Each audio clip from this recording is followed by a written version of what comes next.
Greetings, Mavericks and new viewers.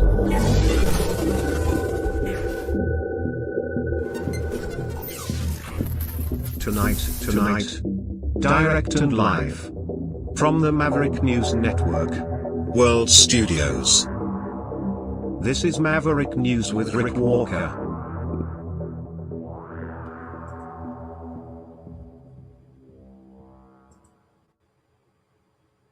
Good evening, Mavericks. Welcome back to the Maverick News channel. Great to have everybody here.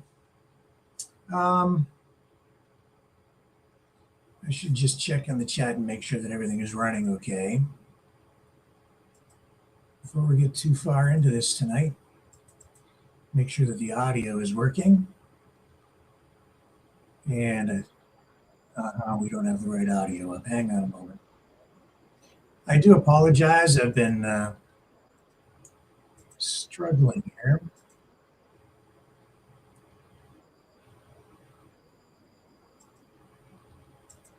I think that'll do it. A lot of technical problems, as you can see. Check. Yeah, I think that's... No.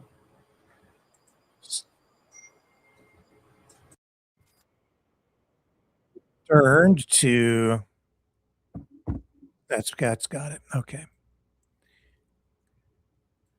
We are back in our regular undisclosed location. There we go. And that is why we are late tonight. Nothing is working right tonight. Okay. Thank you for everyone's patience this evening as we get things back on track here. We're home, at least for the moment. So I need to make another adjustment so I don't have my delayed audio playing in my head. Oh, thank you. All right. That audio's gone. Now I can think again. Man, it's been so long since I've been here that everything feels unfamiliar. But we are back after, boy, it's been a couple of months, I guess, since I've been sitting in this chair. But it's good to be back home at the home studio, the real mothership of Maverick News. And tonight, everything is going to be a little bit different. We're going to go down a couple of different paths because I was overnight, as I always do, was listening to some live streams as I was falling asleep. Then in the middle of the night, I got up and I was looking online at things, and I stumbled upon an article that I found alarming because of the tone and the sensationalistic nature of it. So that is gonna that led me down a real path of discovery and revelation. So I'm going to share that journey with you tonight, the journey that took me down some conservative roads. And I didn't really like what I encountered along the way overnight. And I'll share that with you. It relates back to that commentary that I made a few nights ago about being unapologetic as a conservative these days. So I'll highlight all that for you, and all that's going to tie into many of tonight's top news stories, which include this racist post from Donald Trump overnight showing Michelle and Barack Obama as apes in a meme. I couldn't believe it. I just could not believe it. It has been taken down by Trump, and I think that must be a first. But nevertheless, it is. He did take it down. We'll show you where all of that is at and where that is going. And And then we'll touch on the other stories of the night that we encounter as well. I'm not as well prepared this evening because I've been bringing components back and putting the computer system back together, the studio, and then even right up until this moment, things still not functioning exactly the way that they should be. But we will muddle through and get some sort of a broadcast put to bed by the time we're done. And with that, I will take this short break and come back on the other side. Stay with me.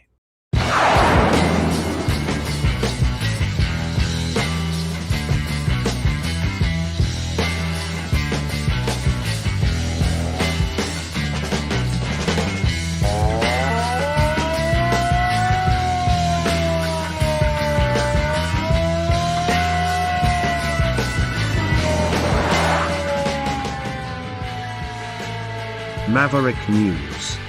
Fighting for freedom.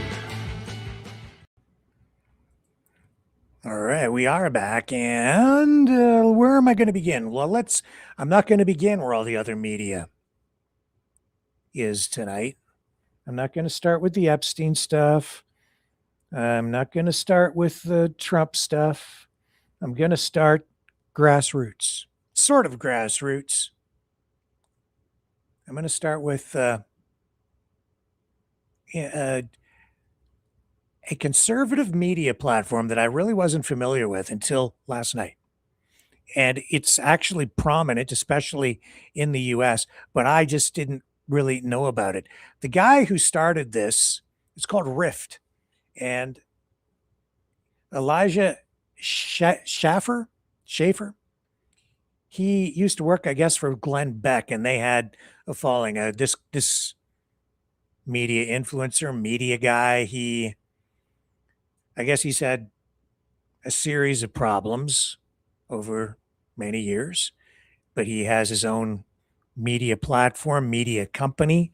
It's called Rift, and calls it Rift TV. And I'll tell you, I was shocked when I read my first Rift article overnight. I'll show you what I found. See, what was I looking for? I was I don't even remember what it was exactly, but this came up in my feed. It was weird. This is what I came across, but here it is: 7 dead in Maine private jet crash linked to anti-ICE Houston law firm. I probably was looking at some stories about ICE. So this is not brand new. I wasn't even really aware of this story. It dates back to January 26th. And it's about a private jet linked to a Houston law firm. And I'm going to read you this article, but please keep in mind that what I'm about to share with you, I would say the slant on this does not get you closer to the truth. It has elements of truth in it, but it is very sensationalistic and biased and leading. Anyway, it says a private jet linked to a Houston law firm renowned for aggressive opposition to ICE and substantial funding to defeat Republicans in Texas primaries plunged upside down and burst into flames during takeoff from Bangor International Airport on Sunday evening, claiming multiple lives amid a brutal winter storm. The Bombardier Challenger 600, registered to a corporation sharing the same Houston address as Arnold and Itkin trial lawyers, crashed shortly after departure around 7:45 local time. The Federal Aviation Administration reported 7 fatalities and 1 crew member seriously injured. Officials citing the flight manifest stated 6 people were aboard and all are presumed dead. The aircraft had arrived from Houston earlier in the day. Arnold and Itkin partners Kurt Arnold and Jason Itkin co-founded Texans for Truth and Liberty PAC, which received a $10 million initial contribution from the firm and has spent heavily in Republican primaries, often aligned with interests in challenging tort reform and backed by Soros-linked funding. Anyway, so we have this plane crash everybody on board killed. It appears the jet belonged to, or was linked to, this law firm, which this media company is saying has been active in political work, pro-Democrat, anti-ICE work.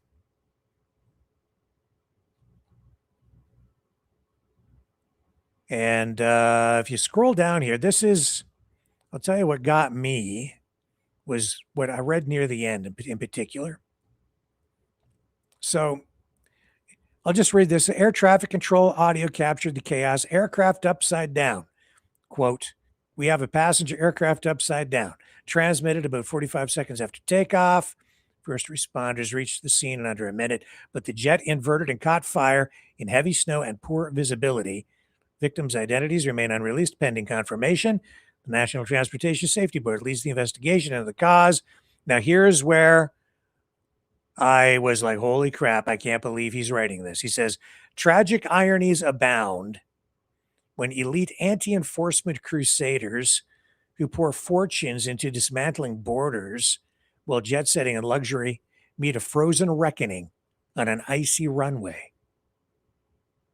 Open borders zeal meets closed skies. The bill for weaponizing law against American sovereignty sometimes arrives without warning." Oh my God. Are you hearing what he's writing? The person who wrote this. Who exactly did write this? Pebbles. And I really doubt that's a real name. That's a pen name. Tragic ironies abound when elite anti-enforcement crusaders who pour fortunes into dismantling borders while jet setting and luxury meet a frozen reckoning on an icy runway. Open borders zeal meets closed skies. The bill for weaponizing law against American sovereignty sometimes arrives without warning.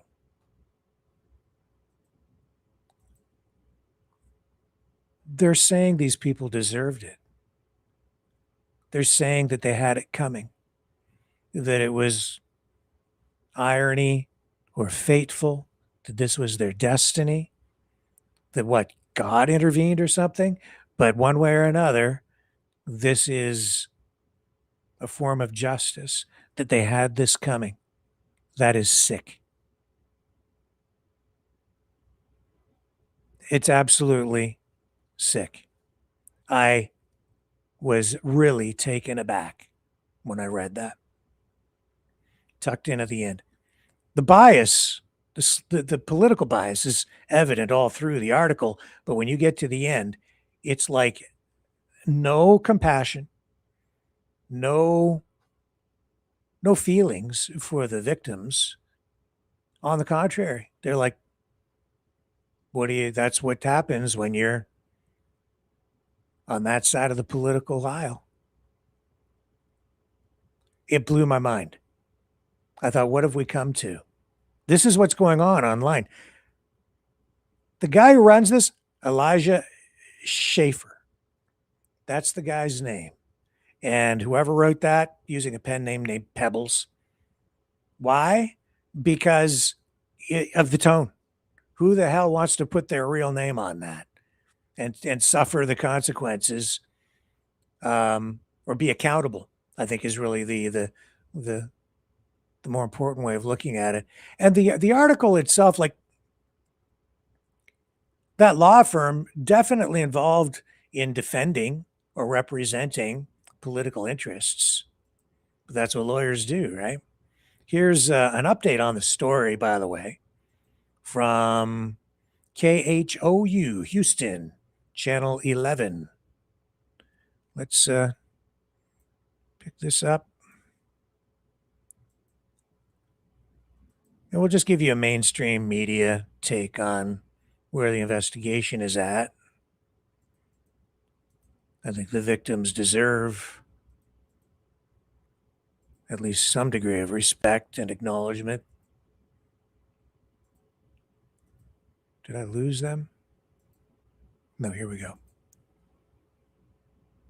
Audio, please. People killed when a business jet linked to a Houston law firm crashed last month in Bangor, Maine. Yeah, Bangor police releasing those identities officially today. Katira Winfrey in the newsroom with the details just released. Katira. Well, Ron and Sherman, today we're learning the victims were all connected to a newly launched travel company. Bangor police identified one of the victims as Tara Arnold. According to Go Beyond Luxury's website, she is one of the company's co-founders. Then there's And see, this is the thing. It's not just a law firm, and it isn't just political. There's a travel company of some kind that's involved here. And so what we read in that article is not, they're not sharing all of the information. 34-year-old Shelby Kuyawa also died in the crash. She's listed on the company website as a hospitality professional and sommelier. KHOU 11 independently confirmed a fourth team member, Nick Mastracusa, as another crash victim. He's described as an award-winning chef for the company, and as we've previously reported, Shauna Collins was among those killed. The event designer was also an employee at Lakewood Church. But we also know the plane's pilot, Jacob Hosmer, was also killed, and the Bangor Police Department identified the final victim as Jordan Rydell. Now, right now, the cause of the crash still under investigation. We are expected to receive a preliminary report within the next 20 days, and a final report, which will include a probable cause for the crash, is not expected until next year. Sherman? All right, a lot of questions still, but at least those names now official. Katira, thank you. So I'm not sure that Rift even got it right. So even the basic information, but it highlighted something for me. The toxic nature of media, social media, conservative media in particular right now. It's been pretty toxic on the left side for a long time too, with cancel culture, but it is really amped up. It's reached a new low just even this weekend, overnight,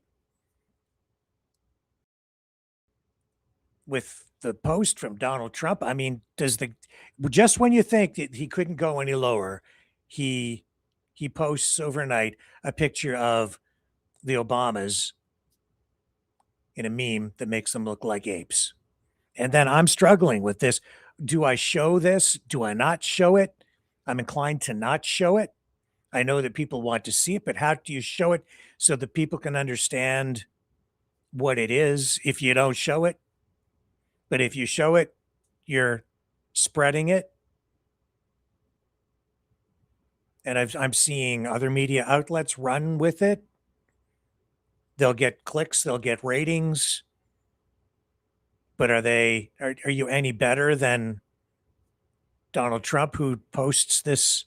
And it's clearly racist. It is sickening. This is the president of the United States who posts this on Truth overnight. But back to this Rift article. Again, it's just it's like the Trump and this movement, this fascistic populist movement, has now evolved to the point where he is giving permission essentially to people on that political team to be jerks, to be bigots, to be absolutely disgusting people. It's like it's okay. I'm the president. Look what I just did. You can do that and more and get away with it with little or no accountability. Although even he was held accountable overnight for what he did.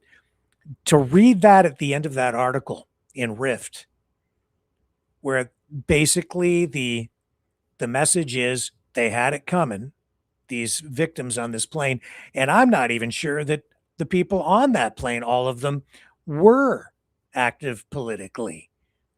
Nevertheless, So after I read that, well, what is this rift? And so I started to dig into it a little bit. And that's when I found out, well, here, I'll get to this is what I did. I started to do a little research. And I started to just dig around. What is Rift? Where did it come from? Who's behind it? And it is this Elijah Schaffer. Um,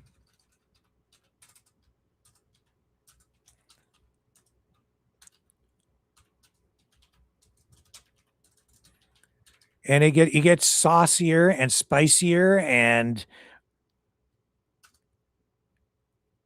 exposes even more of the underbelly of that side of the political aisle as we dig into it.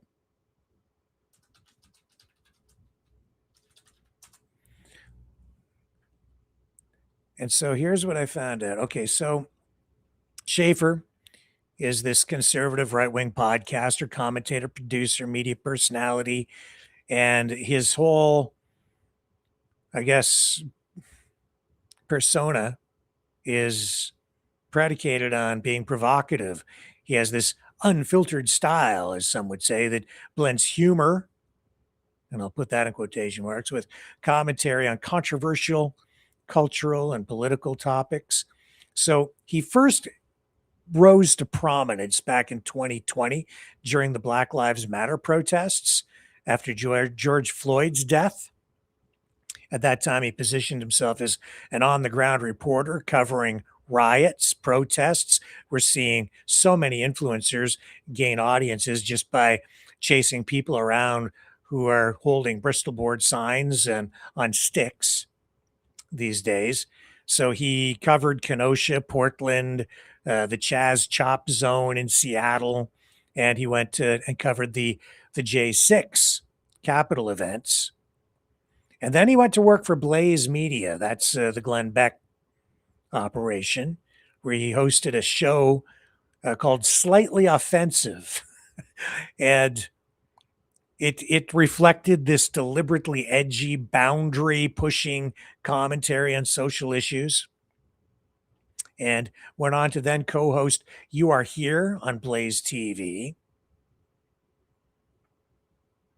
And he now has Rift, but then after he was fired from Blaze in 2022 after allegations of misconduct, specifically violating company policies related to an incident with and this is where we start going down another road, a female coworker. Yes. So he then leaves Blaze and he launches his own media outlet called Rift Media and Rift TV.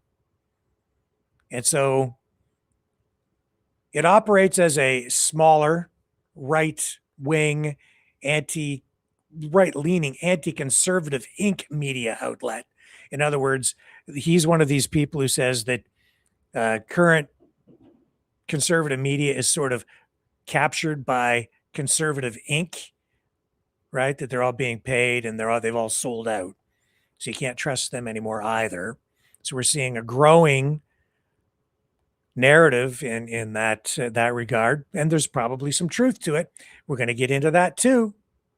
The flagship show that they have now is the Rift Report, which Schaffer hosts himself, features daily regular live shows, and he has other people working for him, and that's where we're going to go down another road.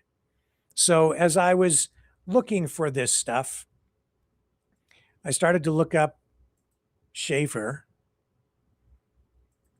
because I thought, wow, like how distasteful is this? How far has this guy gone? What's he about? So let me see if I've got you here. Well, let's just do a Twitter scroll and we'll show you. Okay.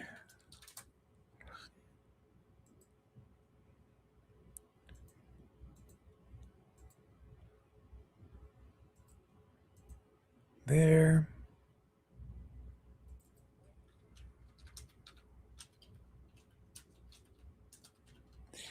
Elijah Schaffer.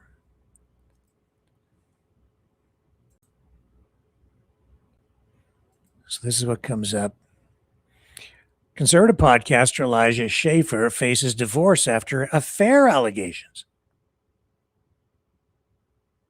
32-year-old host of Slightly Offensive on Rumble and founder of Rift TV filed for divorce from Kezia, that's his wife, on January 22nd. Well, that's interesting. Here's a clip of Schaffer right here. I saw a tweet that said this. It's like, it's crazy how in 2025 to pull bitches, you literally have to be like a millionaire, 6'7", drive a Lamborghini, and like that's who, like, you know what I mean, like, and be white. And it's like, yeah, so women are still going after men that emulate the most masculine tendencies, right? They're going after tall, rich, famous men. And what do we get? The women, they're just whores. They can't even cook a hot pocket, you know? So it's like, and that's why once you have sex with them, once you come to your senses, right? So it's like you have that post ejaculate clarity, not clarity, they call it online these days. But like, because you realize, like, after you nut, you're like, you're just a bunch of holes. And that's really sad, because then it devalues women. So then your view of women becomes so low, because women really are just a bunch of holes today. But that doesn't mean that's who they have to be, or who God made them to be, or what they should be. And I think that a lot of the hatred that I have towards women, and a lot of the hatred a lot of men have towards women, is simply the product of generations of sin and rebellion that have created women to be something that they're not. They're not feminine. They're masculine. And like look at this type of woman that.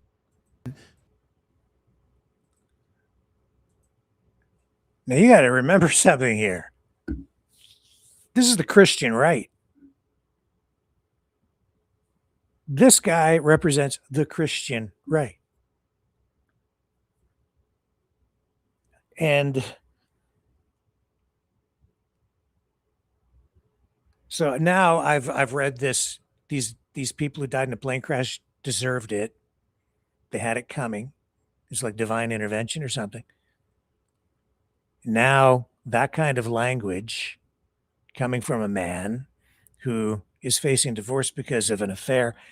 And the thing is, I actually, the woman that allegedly had the affair with Elijah Schaffer, I came across her first before I actually found anything about him. And her name, Sarah Stock. She is a rising conservative social media influencer. She has positioned herself over the last couple of years as a trad woman, just recently married, and presents herself as a traditional or trad wife on the Christian right. It's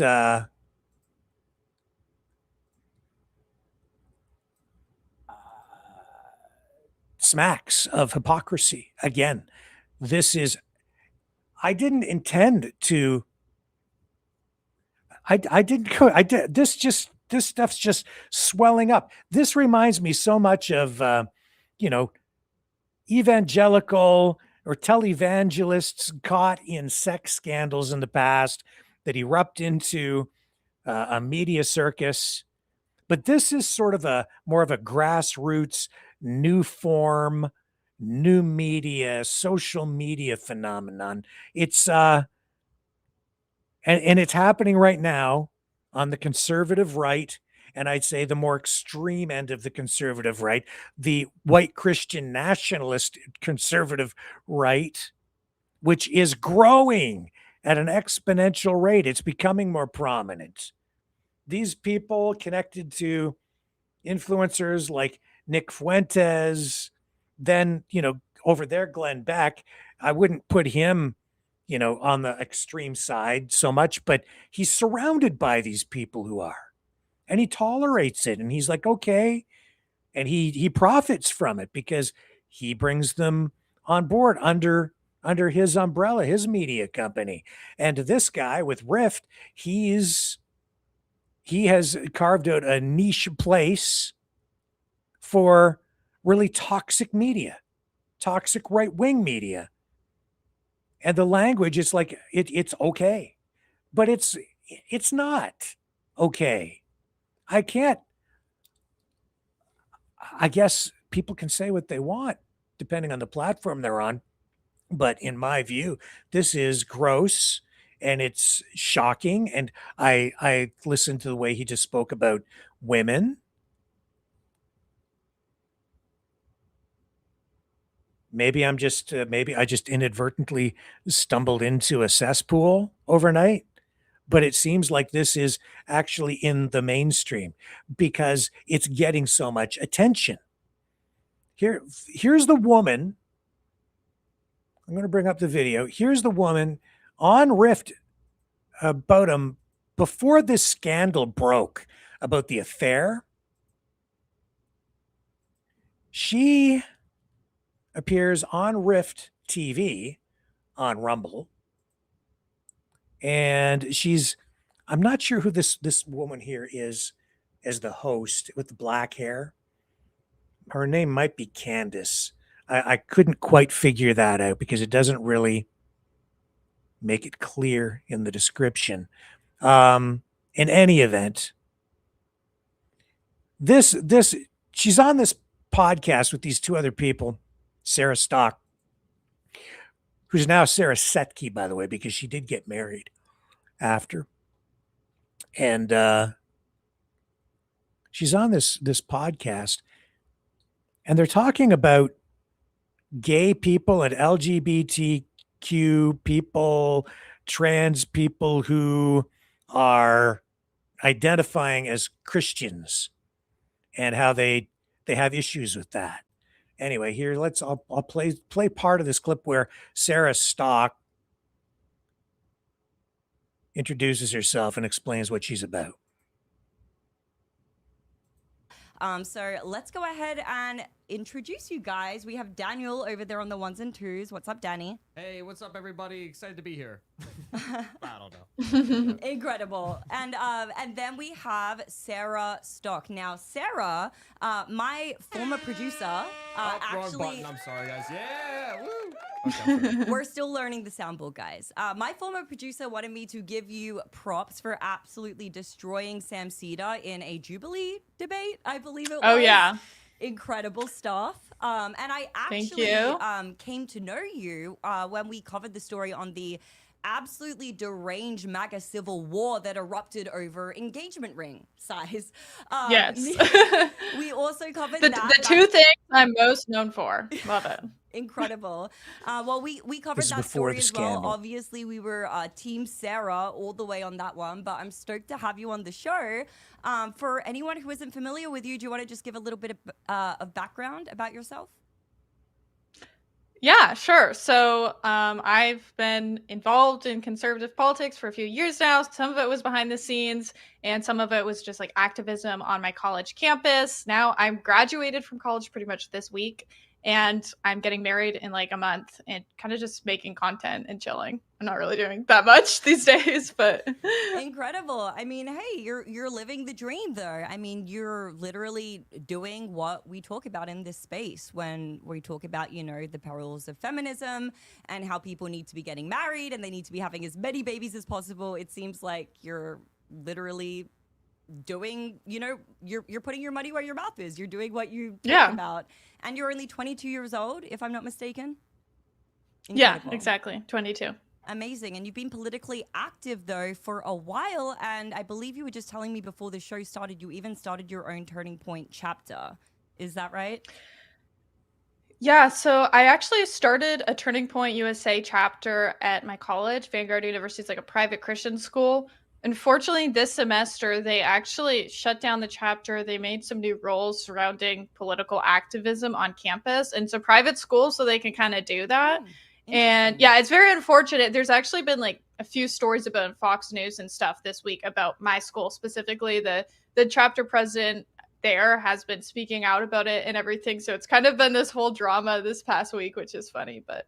Wow. Well, on that note, I'm kind of excited to get your insight. I know that one of the topics that you want to cover tonight is this escalating rift between Candace Owens and Turning Point USA. And obviously, Erica Kirk has now come out and she's had some very choice words for Candace. So I'm looking forward to, you know, breaking all of that down with you a little bit later in the show. And then, guys, at the end of the show, we are going to be addressing some of your questions. I feel like I've Okay. Enough of that. So you know who she is. But here's the thing. So almost a year earlier, I think it was exactly a year earlier, she goes to CPAC. And she meets this Elijah Schaffer. And I guess she ends up working for this guy or whatever. I'm not sure if she met him at CPAC, but in any event, she's working for this guy. Starts getting involved in politics and live streaming for Rift. And this guy's married. And now there's this leaked audio that has come out just within the last couple of days. This is why it's blowing up on social media, because it's just scandalous. So here you have a young woman who is presenting herself as very traditional, very religious, Christian. And then this leaked audio comes in. Now, the audio levels are low, so you're going to have to crank your computer volume up tonight in order to hear this. And I do apologize. I was going to normalize the audio for you before coming on, but we ran out of time because of all the technical problems. So I hope this is, I hope you can hear this tonight. Here we go. Here's the audio. Leaked audio. She's admitting to having, and this appears to be authentic, although it has not been confirmed as being authentic by other independent media outlets. But those who have been running it, and it's all over the internet, they're saying that this is her. And from what I'm hearing, it sounds very, very, very, very, very, very authentic. You can decide for yourself what you think. But she's confessing here to having an affair with Elijah Schaffer. Take any accountability at all because, like, it obviously was my fault too. What happened between us, but even that was like not like, I don't know. I felt like it was like he got me like very intoxicated. Like I don't even like remember most of it, and I was even like thinking back because it was like at CPAC the 2 nights. You're there, and the second night I was like breaking out in like a rash, and so he's like, oh, like get some Benadryl, it'll help with the rash. And like now I'm thinking back, and it's like that's probably why I like blacked out, because he like intentionally gave me Benadryl and like fed me a bunch of shots and stuff. And like obviously it's like stupid on my part to like go along with that, you know, but at the same time it's like he obviously like knew what he was doing. So he had it in his mind. Benadryl, what? Like, does that just make it increases like the toxicity or something? Like, gets you really screwed up? Like mixing like a drug like that with alcohol. When was what was this? CPAC? That was when I very first met him in February. Where was CPAC? I don't even remember this. In DC. Oh, that was in DC. Oh, I got you. Yeah. Benadryl for a breakout? Yeah. Okay. That's crazy. Yeah, I know Once how. again, like I'm saying, like I'm not saying I don't like have any fault in that. Like it like definitely like ate me up for like a long time. Yeah. I feel very bad about it still. Yeah. But yeah. Damn. Yeah, that's it's tough, and I mean, I don't know how you feel about the guy now, but it's like it's probably worse that you like the more that you learn about him and know who he really is, it probably makes the whole thing worse a little bit. Yeah, for sure. Yeah.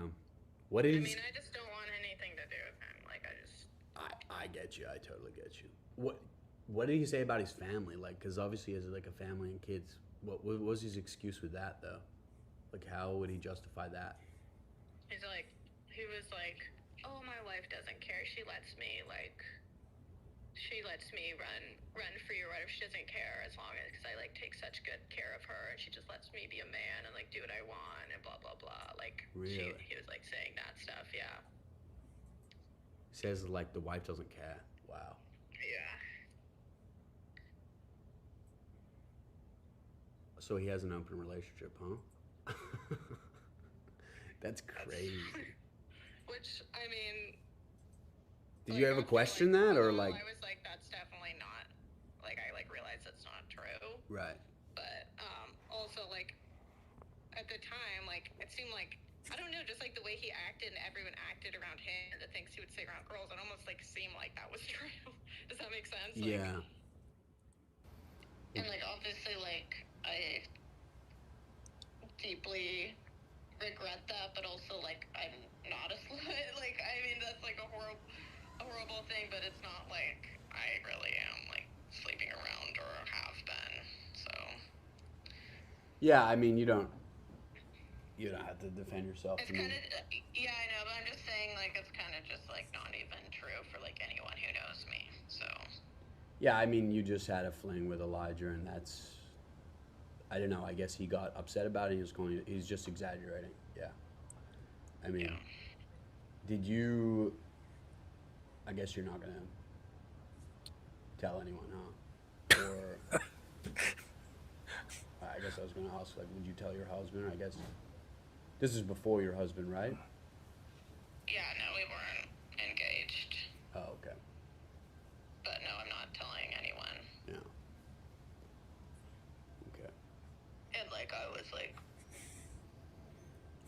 I said, like very intoxicated. Well, so. He said like it was a couple times, like you were traveling around and like maybe in DC and New York and stuff like that. I'm not trying to.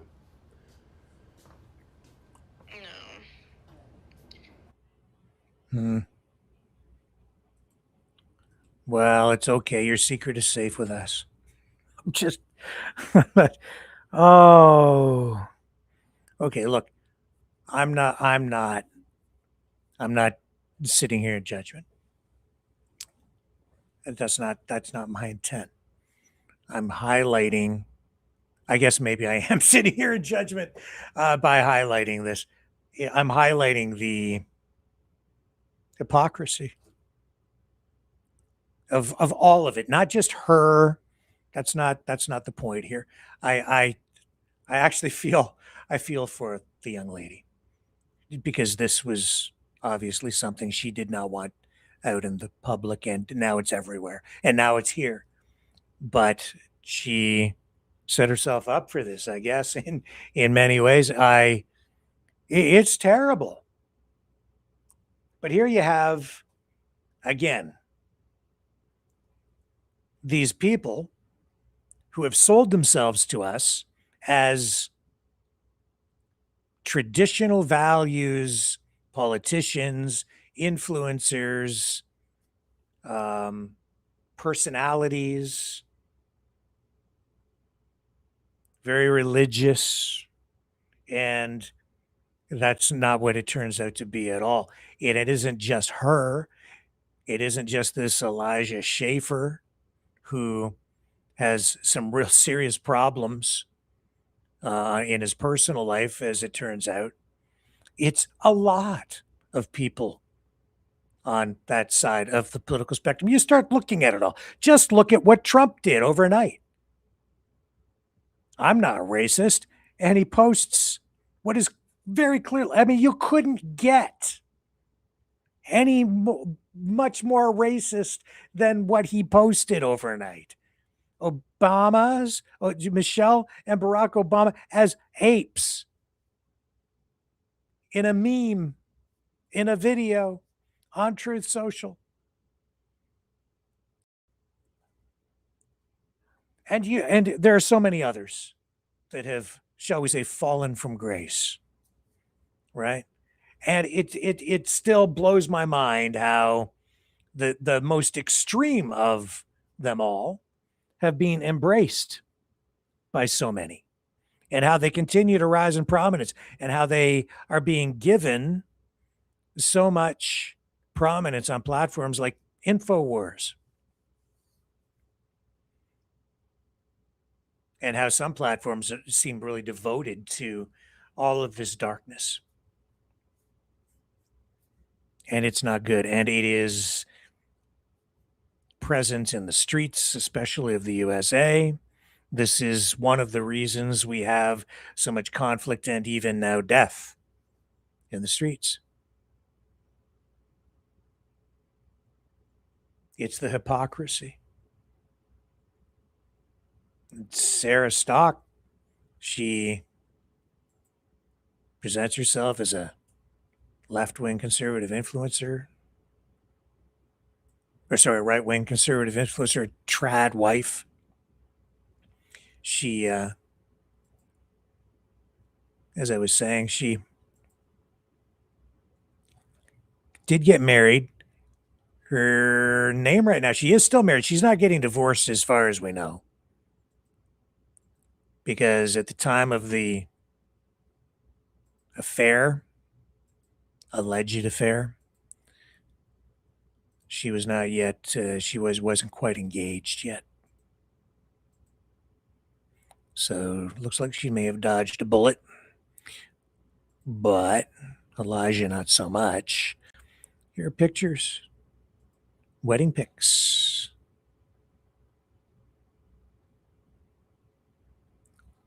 Right here. There's a picture from her wedding. Handsome, rich, tall, wealthy family, old money. Still, she cheated on him until the engagement. What do women even want? Why are they so evil? It says. This is from some account called Venom.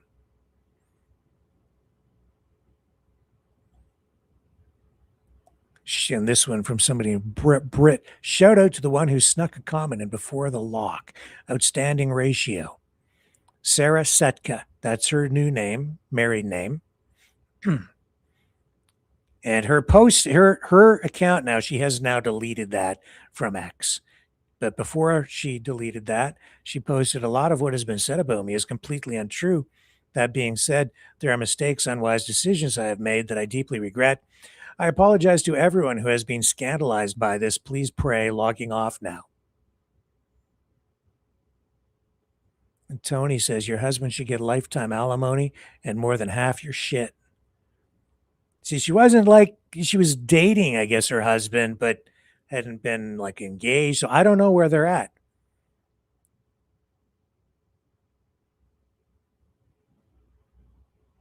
And is that the Pope? Looks like it is.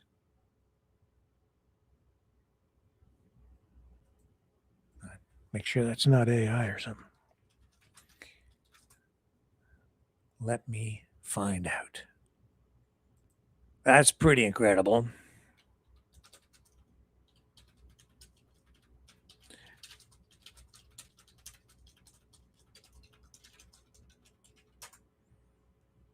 Let me just see if that is the Pope. Yes. She had her marriage blessed by the Pope when she married Will Setka. That was just in January. And then shortly afterward, on January 21st, they went to the Vatican and they participated in a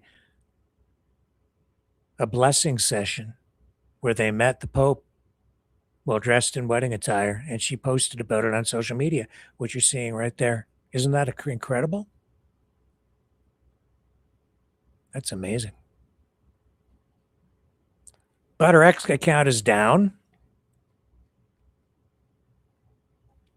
Donald Trump is posting racist stuff, which he has taken down. And all of this is causing division within MAGA, within the right wing.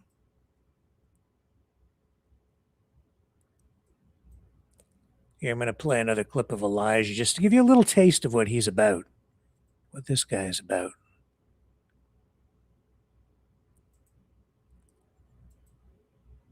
Here we go.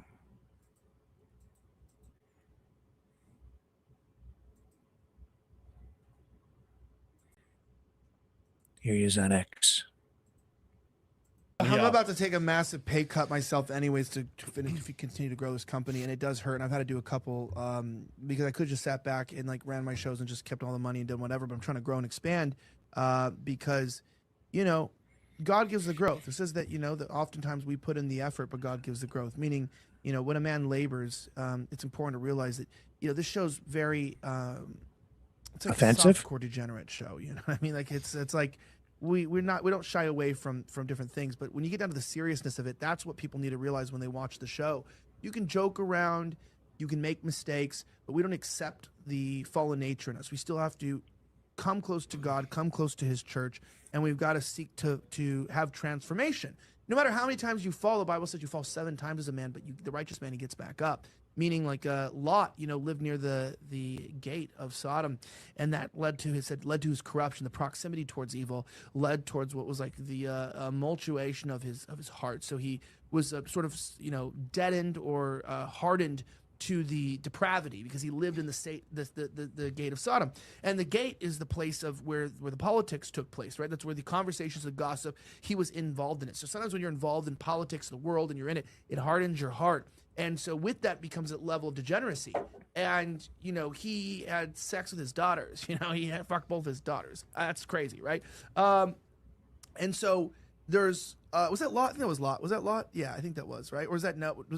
Who was the that? Theologians over here? Can we consult the I think it was Lot. I think they thought the world was over. They were in the cave, and his daughters had got him drunk and had sex with him. I'm pretty sure that's what happened.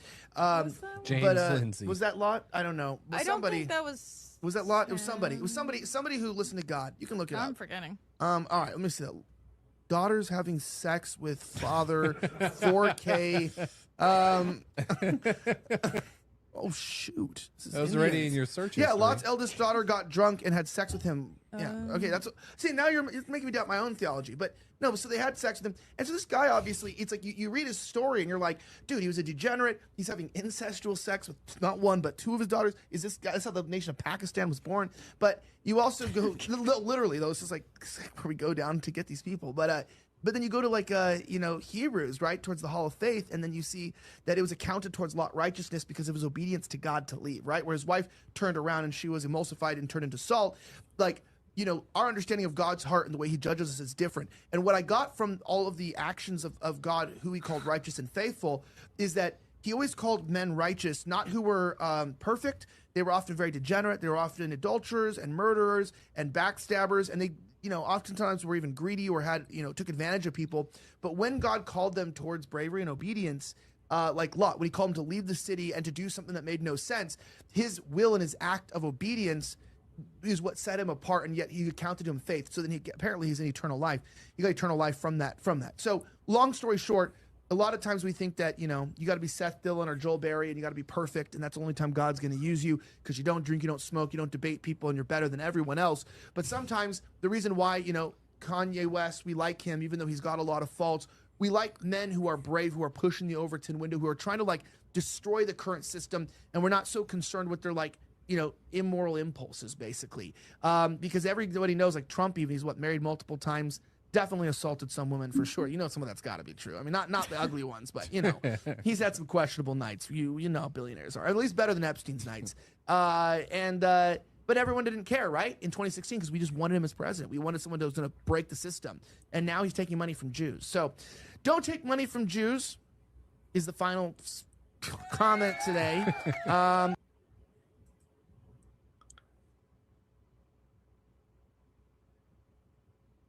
WTF? Like, seriously. What the hell is going on out there?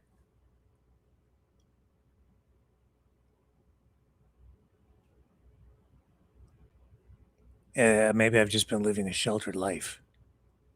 I mean, I know this, there's way worse out there too. But I mean, that's Christianity?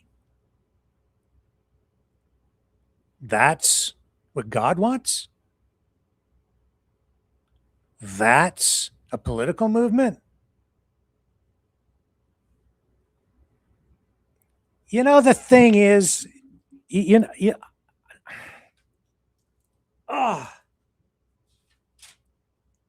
these people are not journalists, that's for sure, even though they sit behind a desk. And I think often people mistake them for practicing some sort of journalism.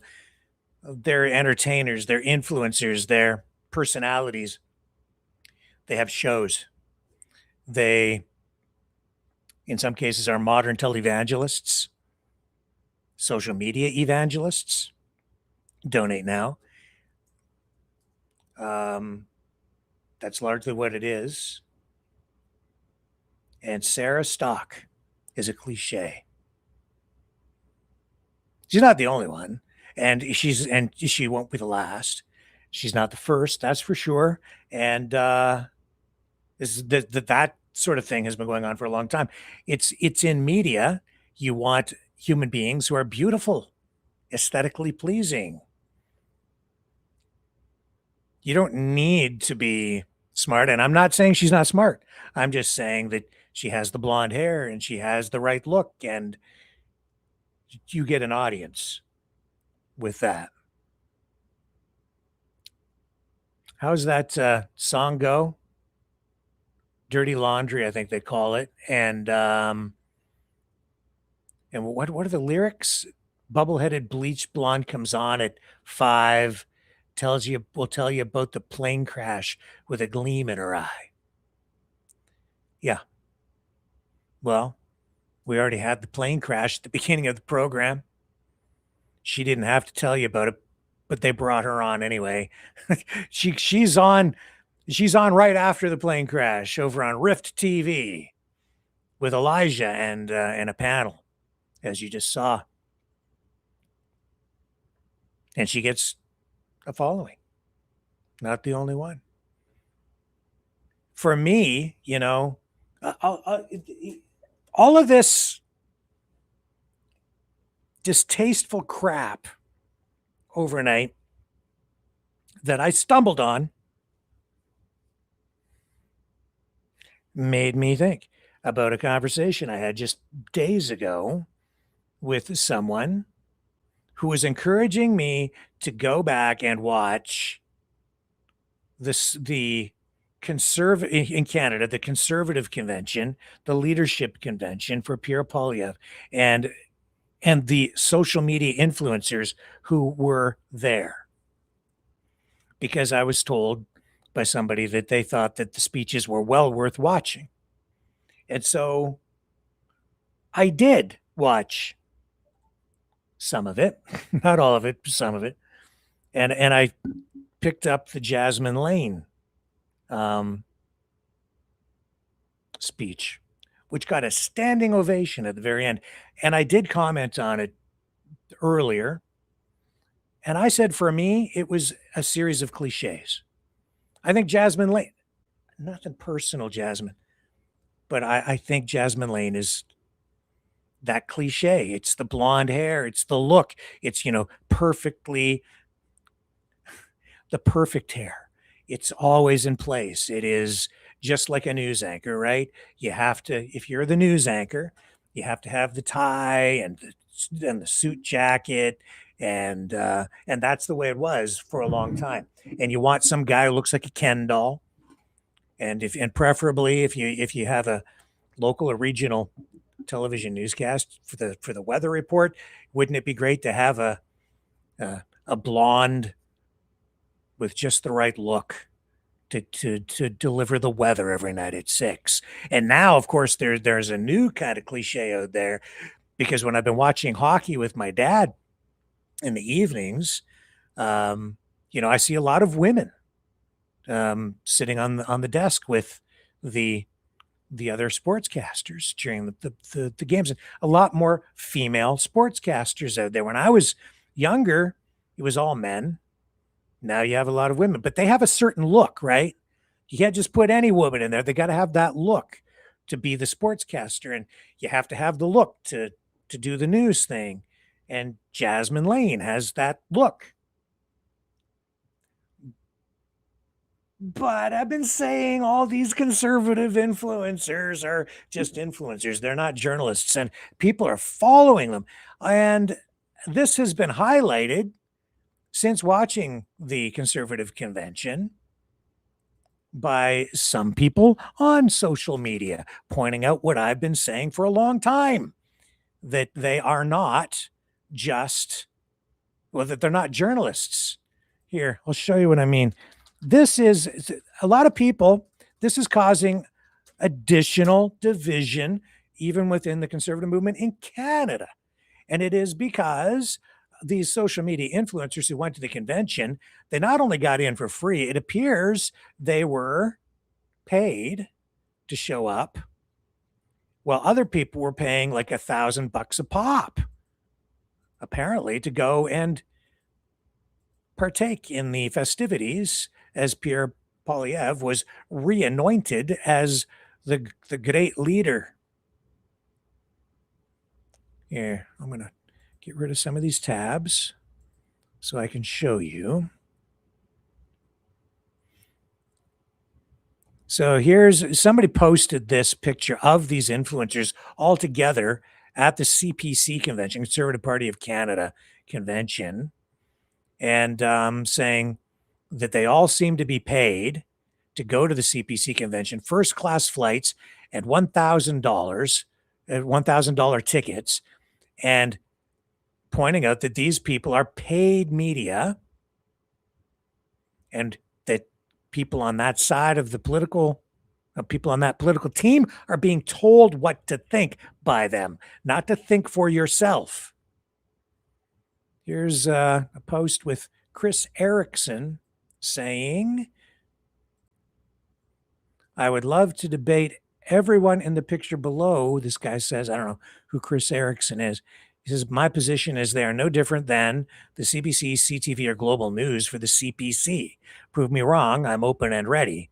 I would say that they're not even like mainstream media. There is balance in mainstream media. There is. They put everybody on. They will talk to everybody. They have bias for sure, I would say. But here they are. And I've been telling you for a long time, these guys are not journalists. Don't believe me? Here, let me show you something. I think it's still up.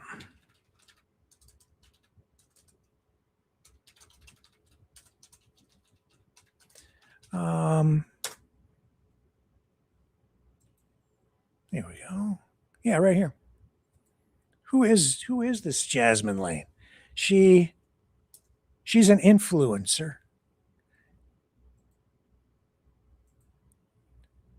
I've known this for a long time.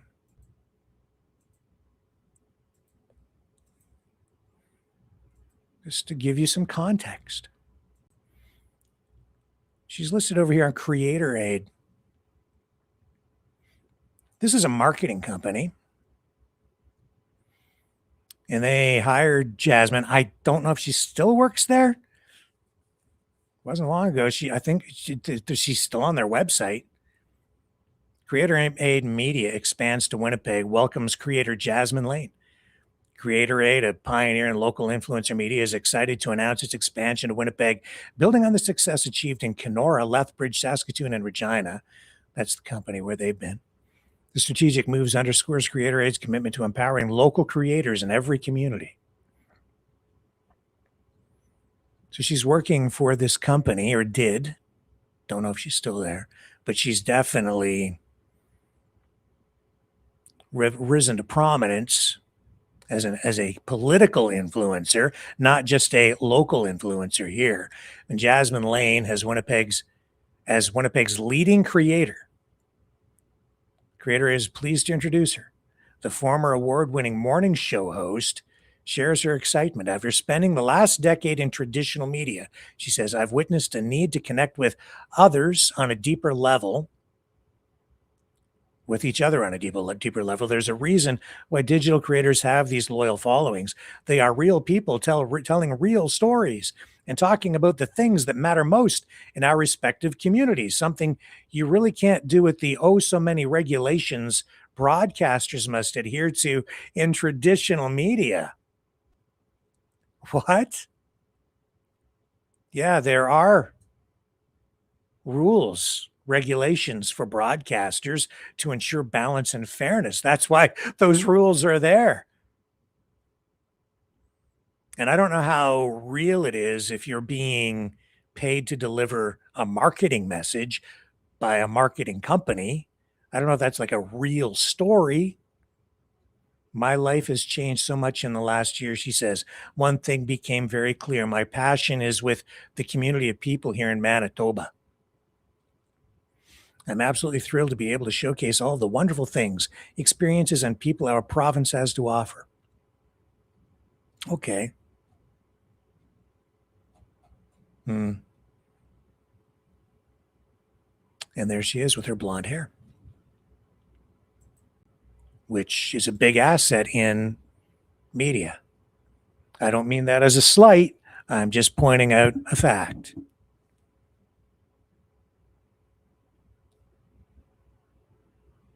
Then I got to thinking more about what she said at the Conservative convention and what my friend said to me about how it's really worthwhile listening to this. And I don't view it the way other people view it, because for me, Jasmine Lane's speech was everything I have found distasteful from the perspective of political correctness and cancel culture and DEI. What are you talking about, Rick? She's a conservative. She's against all that stuff. No, she's not. She embodies it to someone like me. I understand why she's popular. She has the right look.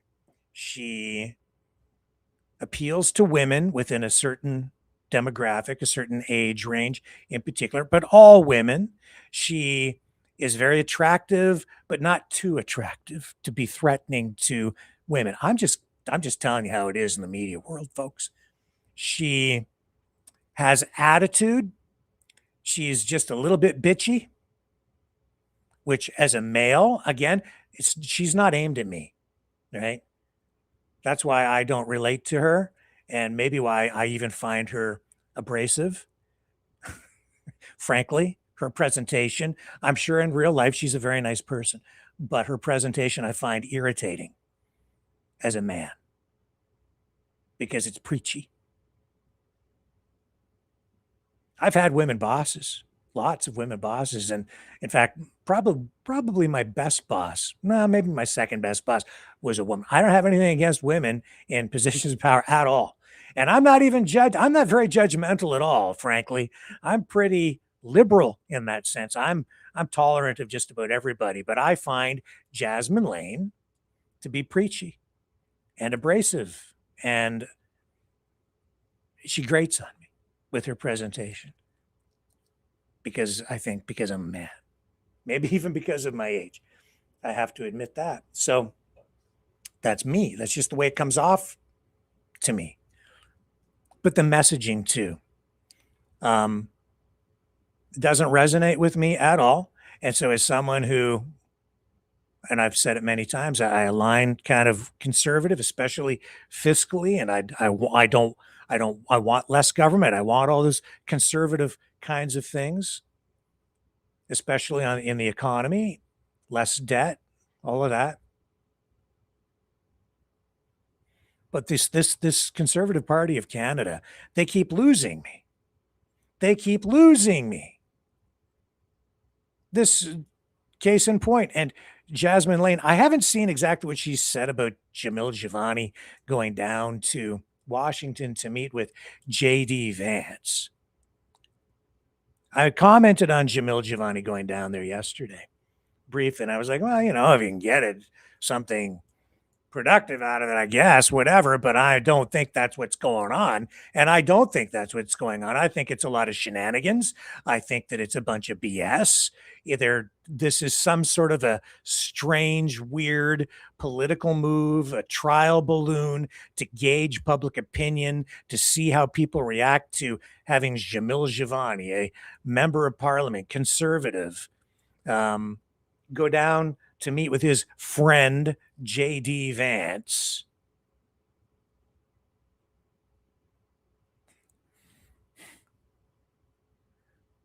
to have productive negotiations is what he comes away with. Sort of acting on his own. No, pretty much acting on his own.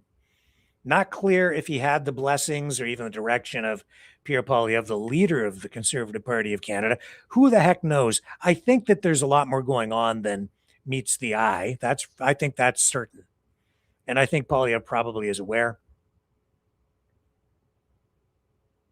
But anyway, the reason I just bring it up is because I've seen Jasmine Lane commenting on it. I've seen that it's creating this. At least she's got videos up either from before or after with Jamil Jivani, but she's talked to this guy, and it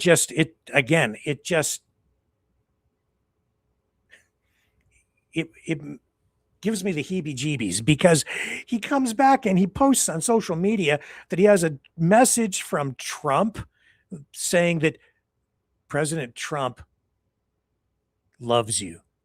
What the hell is that? The dear leader loves you, Canada. He loves Canadians. He loves you. That's the message that he came. But that's what his trip to the United States produced. A message to Canadians from Donald Trump that he loves us. Bunk. The guy's threatening to take over our country. He's putting up maps with the USA flag over our country because he's getting ready to take us over. He's involved in, there's influence, foreign influence from the USA into Canada politically right now. He's fueling the separatist movement in Western Canada. He clearly has his sights set on Alberta because of the oil. And then this conservative MP goes down there on his own and comes back with a message like that. That sets off huge, big red flag, red alert. He loves us. That's a setup, man.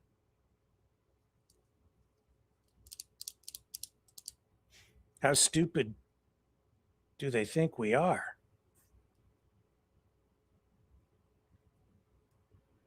And Jasmine Lane, one of among all those conservative influencers, all they've done is crap on Canada and blame Canada for the problems that President Trump has created. And every one of them, in one respect or another, not just Jasmine Lane with the blonde hair, but they're all characters. They've all been wrapped in some sort of a caricature. They are presented to us as characters, even with like names that are not real. They're characters. Now, her name, I think, is real. I don't know if it's something she made up or not, but it sounds like a real name. And she's been in media for some time with that name. But you have these others who have names of characters. That's not like real. That's performance, right? That's performative. That's a show. That's what she's involved in. See, for me as a journalist, and this is my reaction to what my friend said to me. He said, you got to watch these influencers. They go watch their speeches from the CPC convention. They're really worth watching. No, I didn't find it was worth watching at all. It just showed me everything that I've ever found distasteful about media. And it was like right up there in front. And again, the hypocrisy smacked. It reminded me too of that David Aylott that was on our program the other night, a few weeks ago, where he was talking about boomers like me, like I'm the problem. That people of my age, we're the problem with Canada because we're in the way of a future for young Canadians who, as Jasmine Lane says, they've sacrificed so much. I'm listening to her.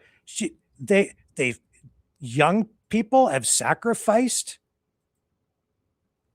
so much. I thought, my God, what the hell are you talking about? Let me run the clip. I'll find it here. Do we have her? There we go. I've got the clip.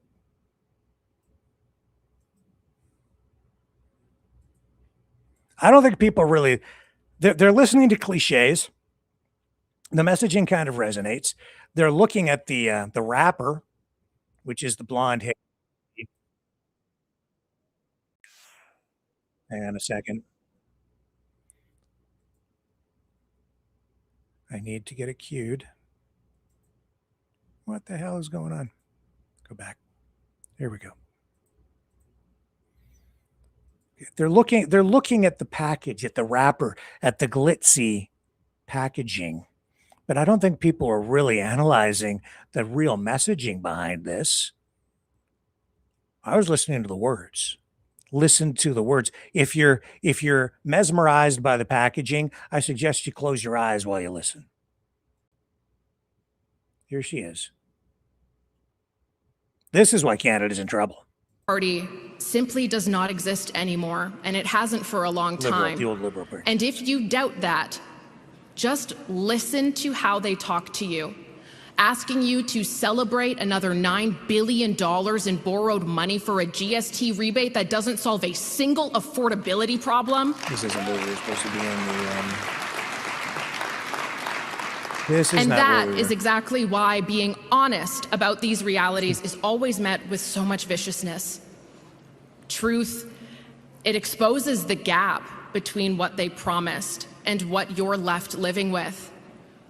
And while I know that all of this is so frustrating to listen to and it feels like banging your head against the wall some days, I really do want to encourage you to be wise as a serpent and gentle as a dove. Be calm, be courageous. Oh, for crying out loud. Hang on a second here. I am sorry for all the technical problems here tonight. I just have not. I had to put everything back together when I got back here, and I did not have much time. Let me pull this down. Everything's sluggish. I'll get you to the section where I wanted to highlight.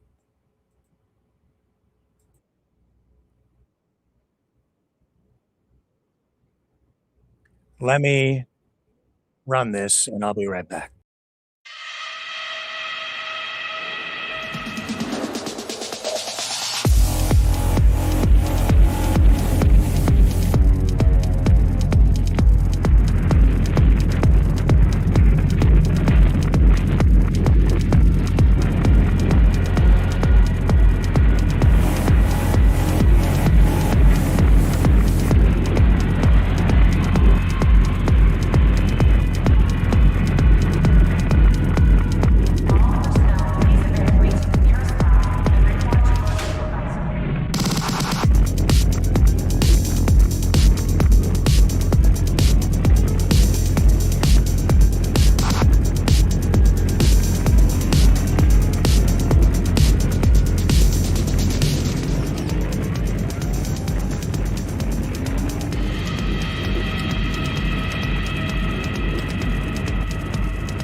Maverick News. The world is watching. Okay. Here it is. Just a little earlier in the speech. And the audacity for this liberal government to tell us that we need to sacrifice more. It'll be worth it, though, by 2030, they say. It's so funny how that just keeps getting pushed back, because I remember them saying that back in 2015. It's almost as though they don't realize that our young people have made the biggest sacrifices in decades in our country's history. Sacrificing home ownership, the chance to be employed in a career that you love, having children, affording your dream wedding. How many people grew up with that? You'd make your Pinterest boards of all these things that you were so excited about for your future. And those are hard to achieve now. You're lucky if you achieve them. The ability to work hard and have the world be your oyster, because that was the dream that this great nation once promised them. We don't want to sacrifice anymore. We do not need to sacrifice anymore, especially not for an end goal that can't even be explained to us. What?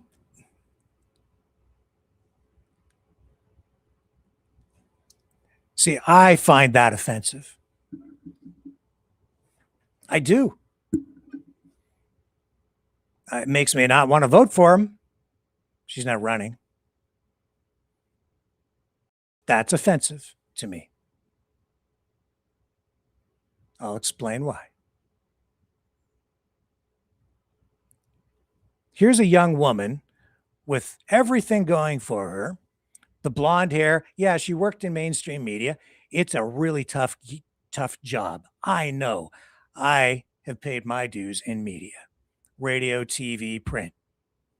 So I know. I slept in my car many nights in order to have a job in media. Traveling from city to city, multiple jobs, part-time jobs. So I know I sacrificed, I paid my dues because I wanted to work in media.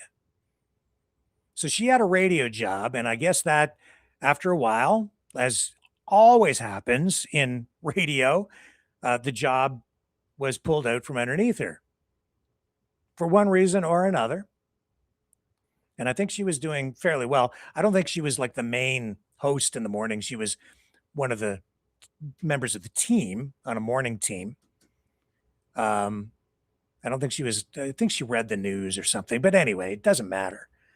It's good for her to have the job, and she worked very hard at it from what I gather. But like everybody else, when they changed formats or whatever happened, she lost her gig.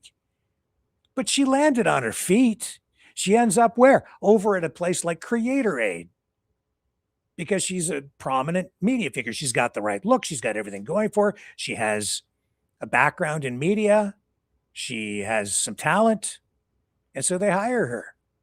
And she's doing okay. Do you think it was really any easier 20 years ago, 30 years ago, 40 years ago, 50 years ago in media? It was different. It was very hard, even in the earliest days of television, to break into television because there were very few jobs. The entire time I worked in mainstream television, 25 years plus.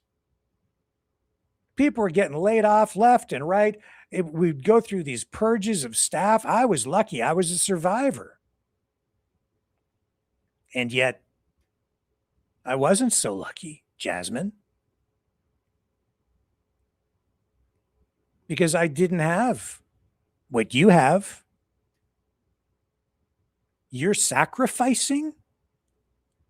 Look at where you are. You're in your 20s, I gather. And where are you?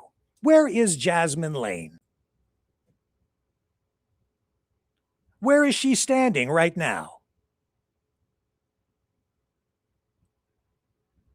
Where is this blonde media personality, this female blonde media personality? Where is she standing? Well, she bitches and complains and tells people like me that I'm the goddamn problem with the country, like David Aylott did, because what? I'm a boomer, and she's sacrificing, and all the people of her generation are sacrificing. What about the people who went to Afghanistan, Jasmine?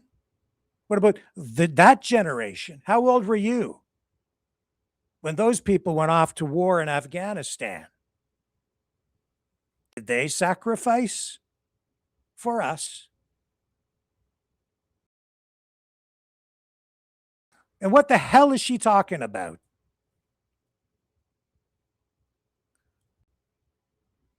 It's hard to have your dream wedding.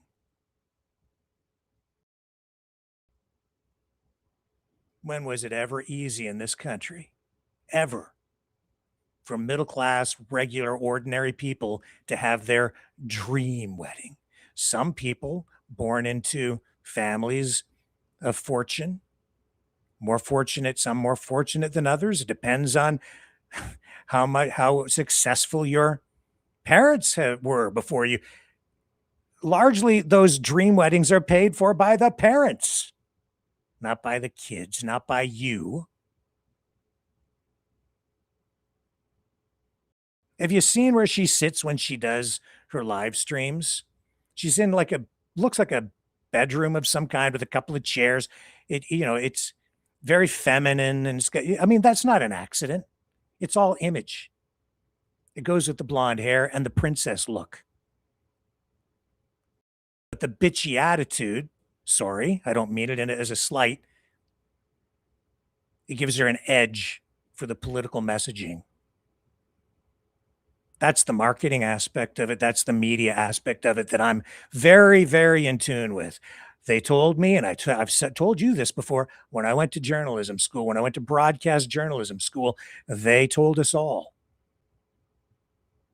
within the first week of our classes that we would never view media the same way again, that we would never view media the way that the general public does, because we see what goes on behind the scenes. We see what it takes to produce it. We see the formulas. And I've seen the consulting companies in action. When I was at CTV at the local level, they hired, and this is one of the biggest media consulting firms out there called Magid. They're all about cliches. How long do your stories have to be? What kind of content should they be? They were all about localizing stories. Local. Take a national story and localize it, they would say. They had storytelling techniques, but also they would advise on the aesthetics of a newscast. What colors to use? What kind of graphics to use? What your music should sound like? What kind of people you should hire, what kind of look your anchor should have, what kind of women you should hire, what kind of men you should hire. And they were always Ken dolls or Barbies, unless they were looking for somebody to sit on the sports desk. And at the local level, it was, not always. There were exceptions to that.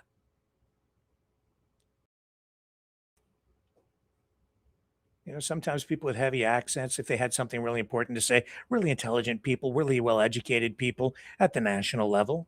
But the point is, it's a visual medium. And in the earliest days, I worked at CKCO Television in Kitchener. And, in the earliest days of television, the news anchors wore red jackets because color TV was coming into its own. So they put all the news team members in red jackets.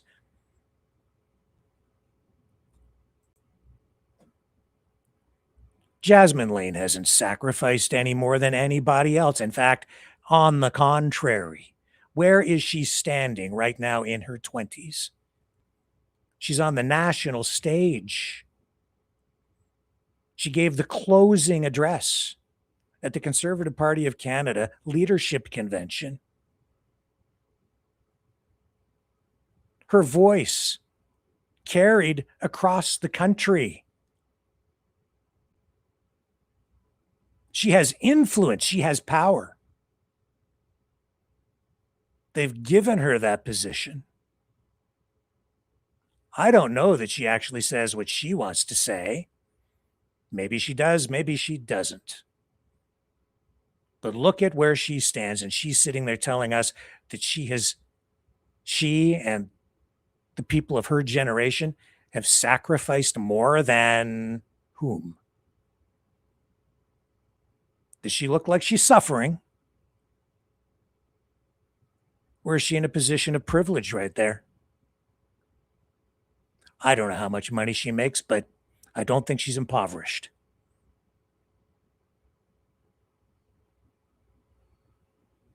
See, then she stands there and talks about being conservative. And I'm paraphrasing here, but you know what the messaging is from that side, whether it's the far Christian right or the conservatives closer to the middle or whatever. But it's like, get rid of that DEI. Get rid of all that political correctness.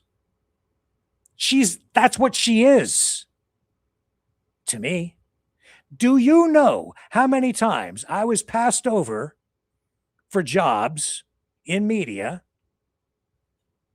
because of DEI?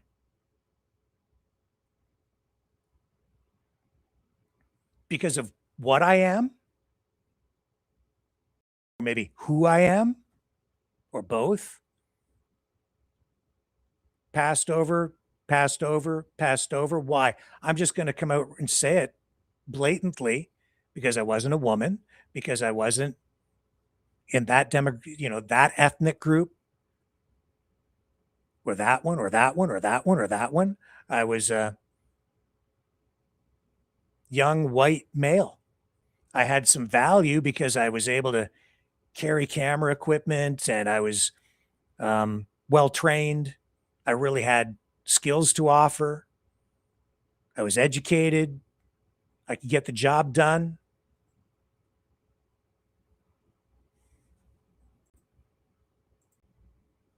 But I wasn't that. I wasn't that. Job after job after job after job after job, passed over, passed over, passed over, passed over because of quotas. Oh, a lot of it they didn't say out loud, but it was very obvious, and I wasn't the only one, Jasmine. And so I sit here where I'm at after all these years of being passed over, passed over, passed over, and eventually getting tired of it and leaving to just do what I do on my own. And now I'm watching you. 20-something, blonde hair, exactly you are the epitome of political correctness. You are the epitome of DEI. You're a feminist. As Rush Limbaugh would say, a feminazi, because of your bitchy attitude. Again, nothing personal. It doesn't, to be quite honest, okay, it doesn't even bother me anymore because that's the way the world is. It's a cliche. Nothing against you. I'm just pointing out what you are, why you're there, and why I'm not.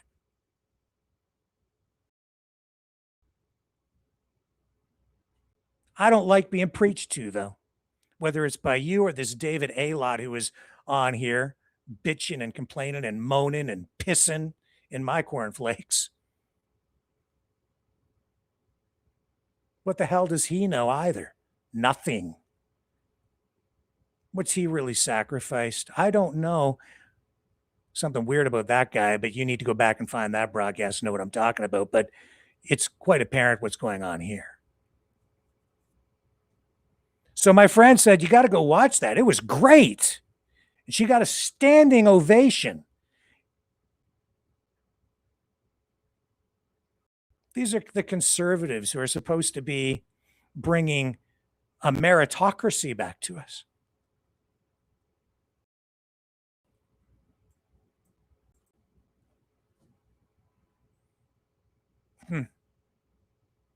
20-something, national stage, blonde hair, telling me that I'm the goddamn problem. And now they want my vote. They want me to sit here and fall into line and support them and say conservative things. Well, they crap on the country. There's something wrong in the CPC. Something seriously freaking wrong in the Conservative Party of Canada. There's rot at the core. There, I said it.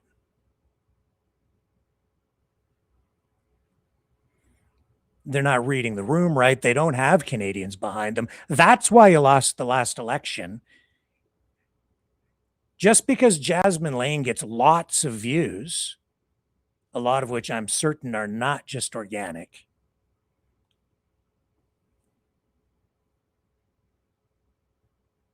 just because you get the views, it doesn't mean everybody watching you supports you. A lot of people don't. A lot of people watch you because they don't like you.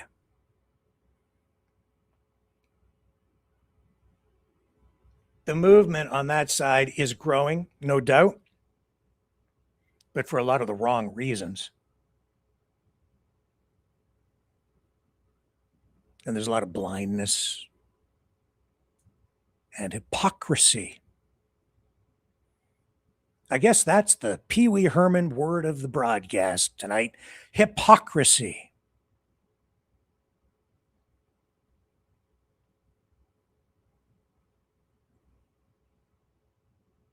Tired of it, frankly. I am tired of it. I don't get upset about it. I'm not really. I don't want to watch Jasmine Lane.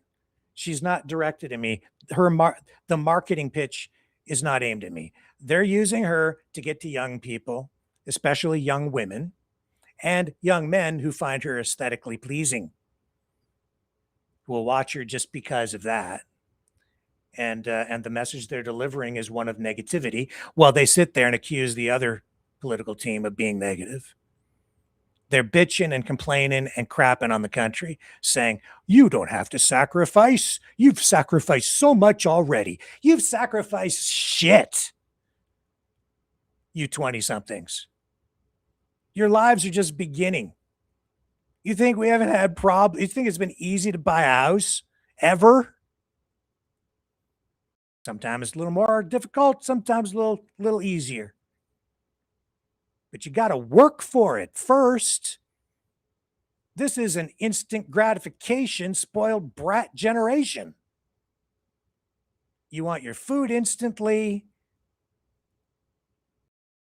You want your house now before you build any equity, before you even get a down payment saved up. You got to go sleep in your car for a few months, maybe a year or two. I had a friend who worked at a TV station. He was doing sportscasting. He also worked in a couple of different cities like me. And so during the summers, he would sleep in a tent to work in media when he was starting out, when we both got out of school together, because he sacrificed to get his dream job. And he became very successful because he worked at it very, very hard. He became more successful than me. And yet, I'll say this, as much as I was passed over for jobs, I still had a job. I was still in the game. I had a much better job than most people in media. So I was actually very fortunate, even though I was passed over. And as much as I got frustrated and I saw that at times I felt it was unfair, I was still fortunate. And even now, where, I'm in Poverty'sville, not Pottersville, Poverty'sville, it's still a wonderful life. And I don't want to tear the country down. And I don't want to crap on my country. I'm here to defend it because it has given me everything. A place to live, an education, opportunity. That's all anyone should ever ask for. Opportunity. Jasmine, and you've had plenty of opportunities, and you've availed yourself of those. You've taken advantage of them, rightfully so. And congratulations. You're a success. Stop looking so angry about it. Celebrate. Enjoy it while it lasts. In media, it's often fleeting, and so too, that is the case in politics. I know. Because even though I was passed over, I survived for a long time. I'm still here. And many friends that I had along the way and colleagues did not survive. They had to go do other things. the vast majority, because it's a very hard gig being in media and in politics. I'll tell you though, that's probably is as good as it is gonna get for you, maybe. Although I don't know. You're pretty sharp. You seem very, very bright. My guess is they have more planned for you. Your future still looks bright. But you haven't convinced me to vote the way you want me to vote, because I'm just not buying the messaging. It's way too freaking negative. Even though you're trying to spin it up and present it in a positive kind of package, it isn't. That's why you guys lost the last election. I did notice a change in the tone in the CPC messaging during the convention. I think they're starting to figure it out, but I'm alarmed. I'm not hopeful. I'm alarmed by what I witnessed this week with Jamil Javani going down to the White House to meet J.D. Vance. That's not right.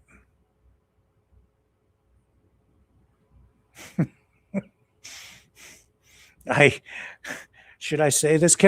I should go to the chat here for a moment and ask permission of Linda, if she's in there. Hey, Linda, are you in there? Can I say something that's just a little bit off color? Especially if it's like coded?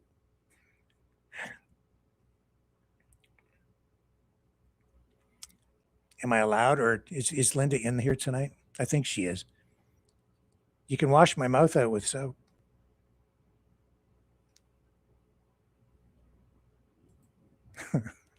I don't know. There's a delay here. Go ahead. I got permission from Dragon. Okay. I was, as I was driving home here to the mothership today from my parents' place,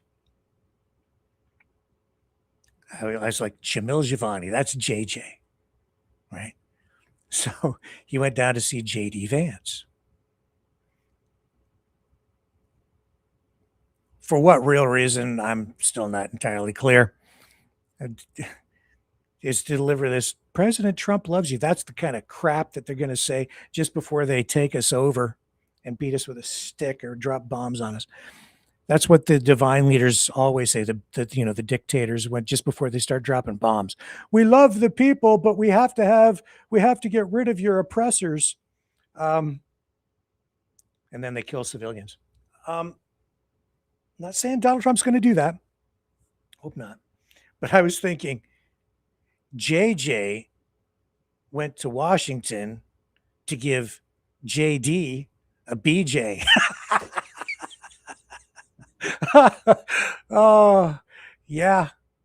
And I think that's pretty close to the truth. That's as close as you're likely going to get. JJ went to Washington to give JD a BJ.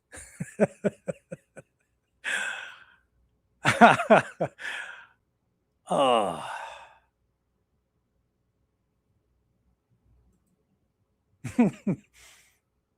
Prove me wrong.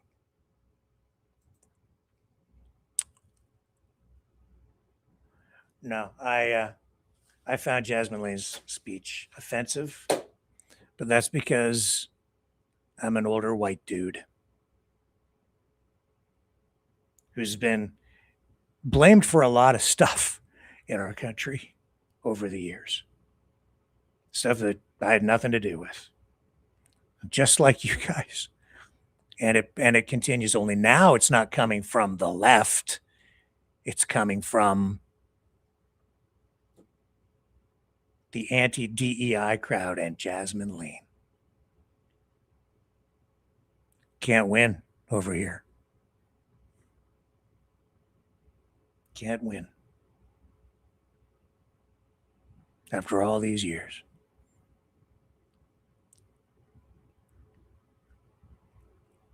Princess Jasmine.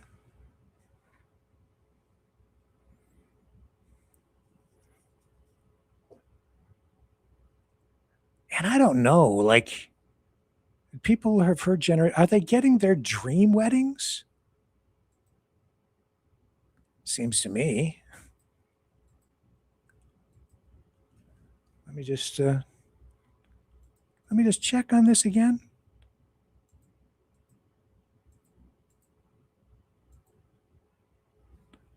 I have to pull up a picture here. Hang on. I hadn't even thought of this until just now.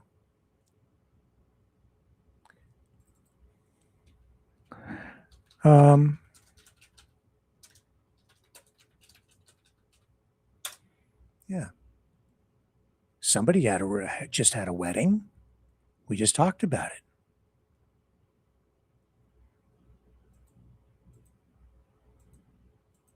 Was this a dream wedding for this young lady?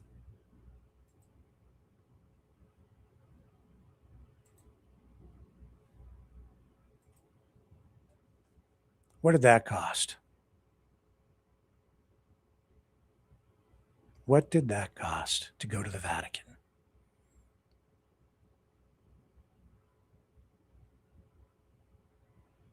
Sarah Stock. Now, this is in the US side.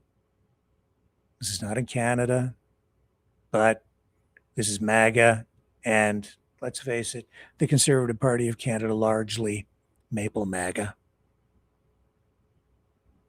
Dream wedding. She made it. And then they're asking her in that Rift TV interview, well, what are you doing these days? Oh, not much. Just kind of hanging, doing some live streaming, getting married. That was in December, I guess.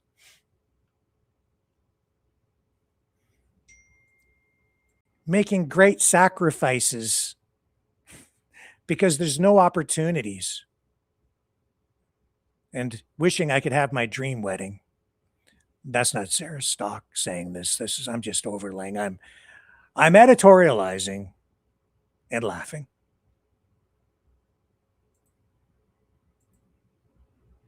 The hypocrisy.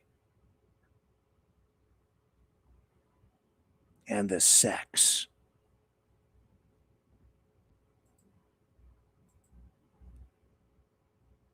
Sarah Setka. That's her married name. You know who is really drawing a lot of attention to this? Milo Yiannopoulos. See if I can find you his thread on this stuff.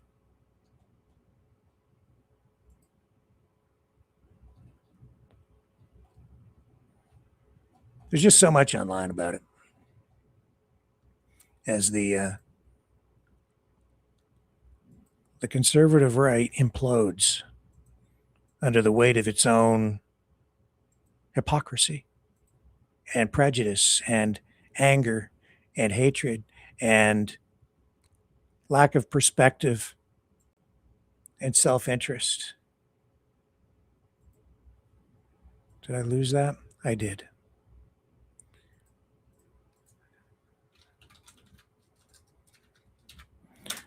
Okay, let's find Milo's feed here.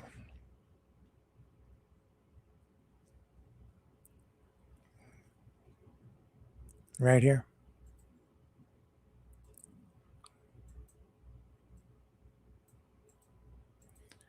We have, here's a clip of Sarah Stock.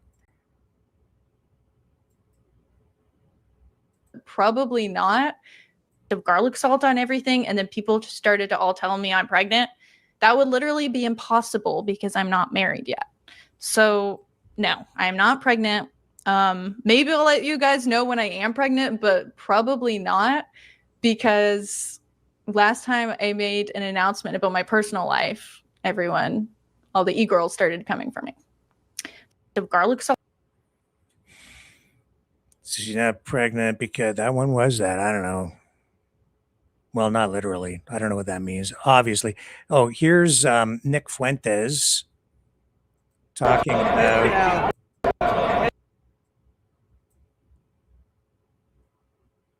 Elijah.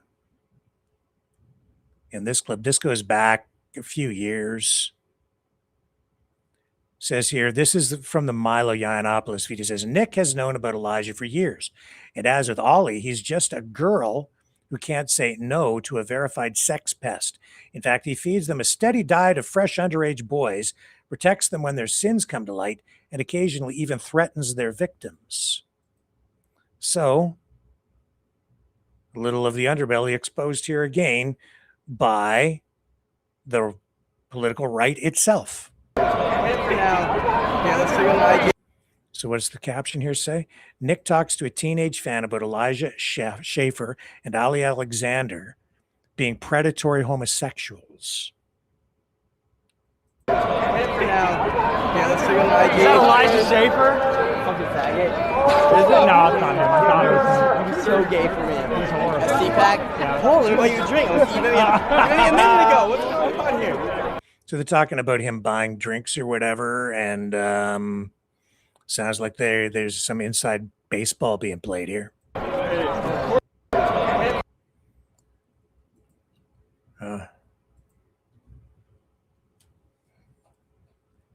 Let's go to Milo's page because he has a whole bunch of this stuff. Gay, I'm sorry, I'm just not seeing it. Don't know what that means. Milo posts here, these re-ups are getting desperate and slightly sad, and note the peeved and petulant tone already creeping in. My 12 years of experience, such a red flag. Anyway, scroll down. We'll get to this stuff right here. Why does the Holy Father have an Italian accent? That's AI.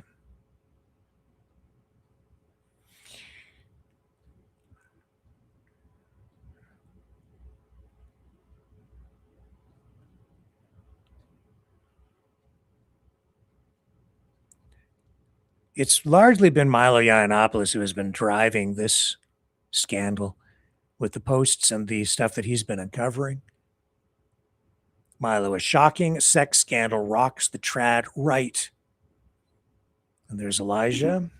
Far-right trad grifter melts down after sex scandal exposed. A betrayal of the foulest kind. Some reprobate fornicator has used my television. I've had only 4 house guests this year. You know who you are, and I'm appalled. Don't know what that means. Too much of this stuff I can't follow, I guess.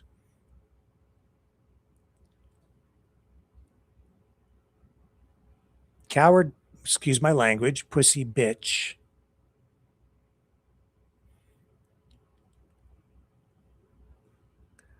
They're talking about the affair.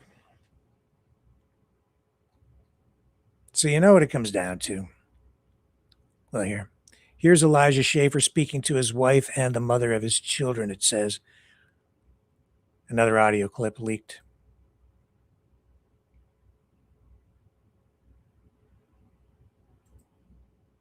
Dumb bitch.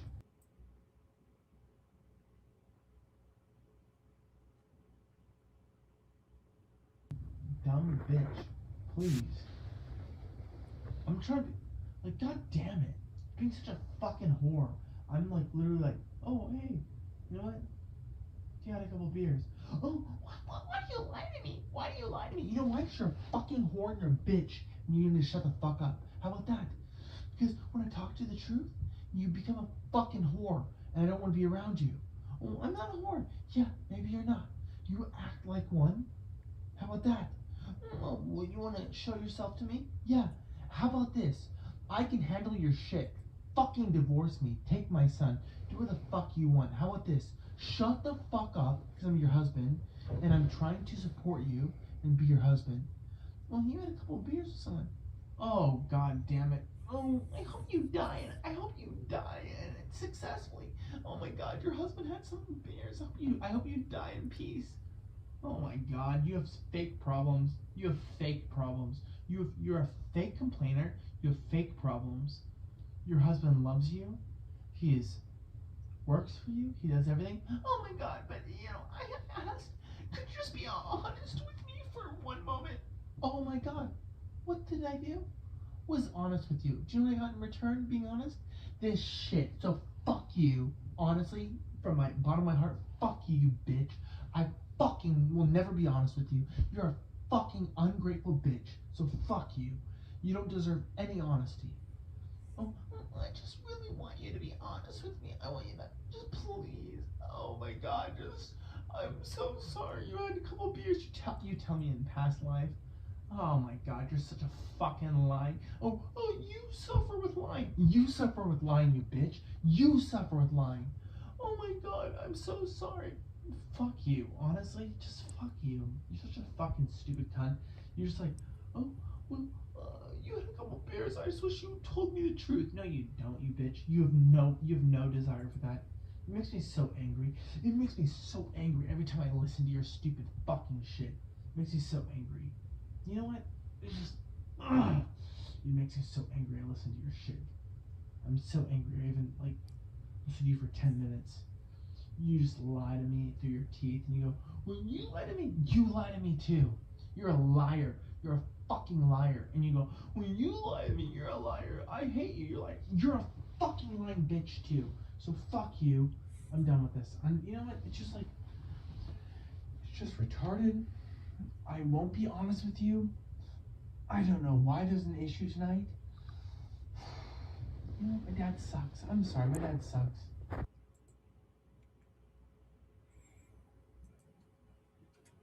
Good Christian.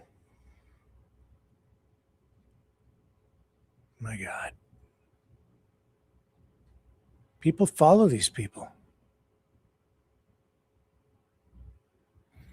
I have to tell you, until just the last 24 hours, none of these people are even on my radar. Didn't really know who they were, never paid any attention. But for me, this just highlights a growing problem. This movement, this MAGA movement, whatever it has become, it has evolved into something dark. And a lot of the people who are leading are not real leaders. I think there is a lot of truth to the suggestion that they're grifters. I think some of these people are making a lot of money. A ton.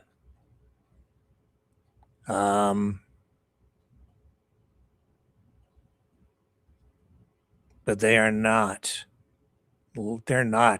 helping you or me or the country, the United States, not helping Canada. Wow.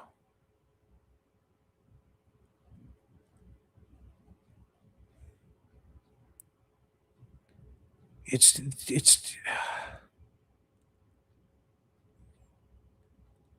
they go off to CPAC, the conservative convention, right? What's going on there? Sex, drugs, rock and roll, politics, and religion. What could go wrong? What could go wrong? And why is it going wrong? Because the guy in the White House is giving them permission because of the example that he is setting. I'm not going to show you the video that Trump posted of the Obamas as apes. If you want to see it, it's out there. I don't need to promote it over here by showing it and then pretending that, that's kind of what's going on too. Okay. So the people showing you the video, will they condemn it? Are profiting by showing it to you. See how it works? No thanks. I'll pass.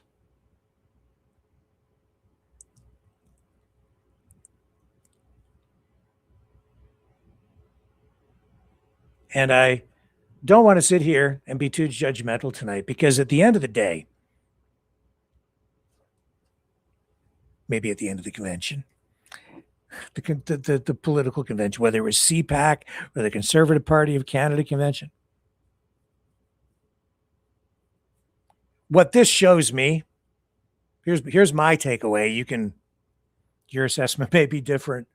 At the end of the day, this shows me that the people on the right, even the far Christian right, are not that much different than the people on the left, even the far left, because they're all showing up at events like this. They're all, as they live their lives, they're all smoking and drinking and doing drugs and partying and having sex, in marriages, out of marriages. They're banging their brains out, these young people.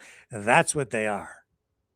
It's a bunch of kids right in here, all the people we're showing you. And I mean kids like young adults, right?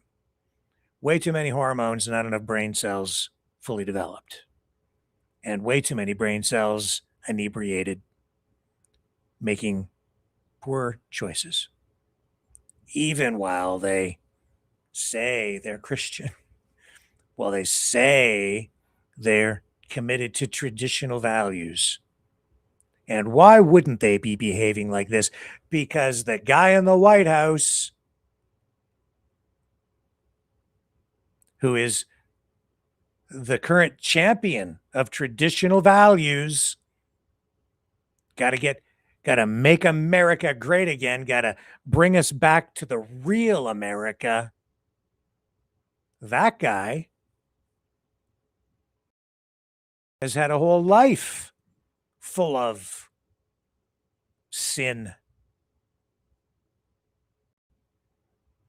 beauty pageants, young women, supermodels, access to money. You can buy pretty much whatever you want. And even if you're not trying to buy it, you're attracting it anyway because you have the money. And some of the women that chase after people like that, they have a word for those. No, not that word. Gold diggers.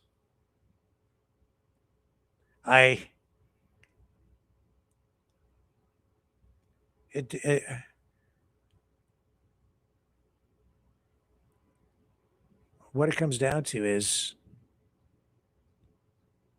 they can wrap themselves in the makeup. They can get that blonde hair perfectly styled.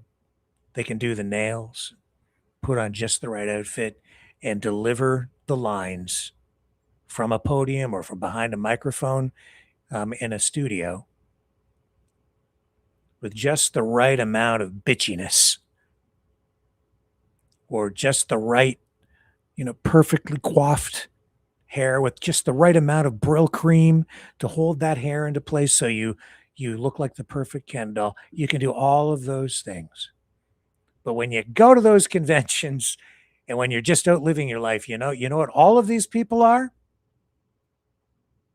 No, they're not just hypocrites. They're human. Sarah Stock is just a young girl. Elijah Schaffer is a misguided young man. It's all pretty disgusting. And they're old enough, they should know better. But you know what it is, Jasmine?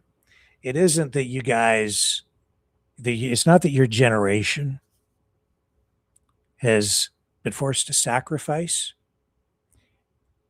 The real tragedy for your generation, I think, is that You haven't had really good mentorship. You haven't had really good leaders. Not in the last decade.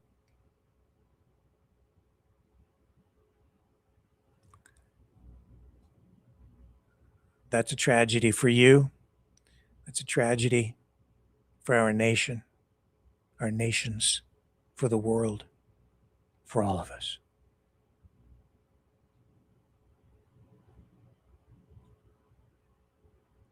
As my friend from afar said in her last message to me, her last word, onward. We're not going to give up. See you guys back here tomorrow, 7 p.m. Eastern on the flip side.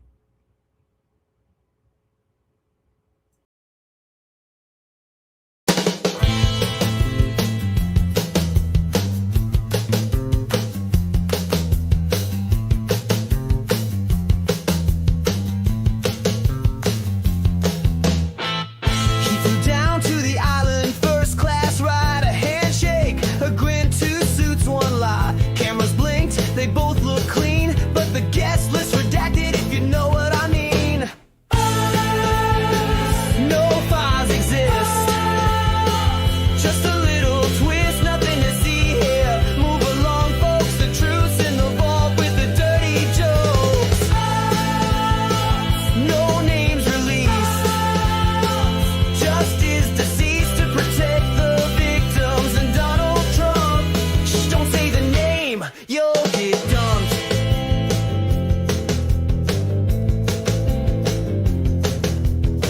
They dance with the girls too young to vote, a private jet and a suicide note.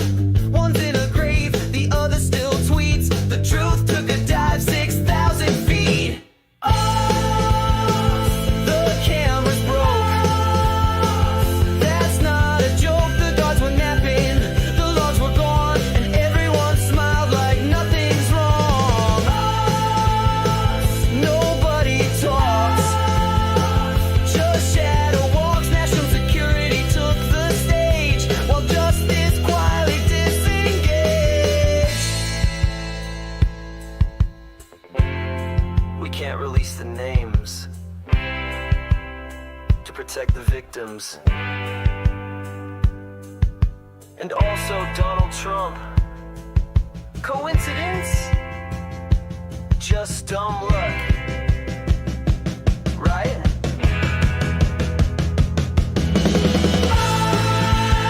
Another sealed file. That crocodile smile. We did our best, says the DOJ, while the truth just fades away. Another new spin. No one will win except the rich guys with gold ID cards and closets full of secrets behind steel bars. Just a little glitch, a billionaire's privilege. That's the sound of the case closed.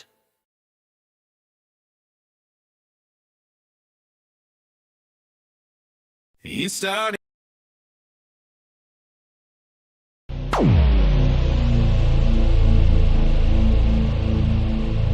This has been a Maverick Multimedia production.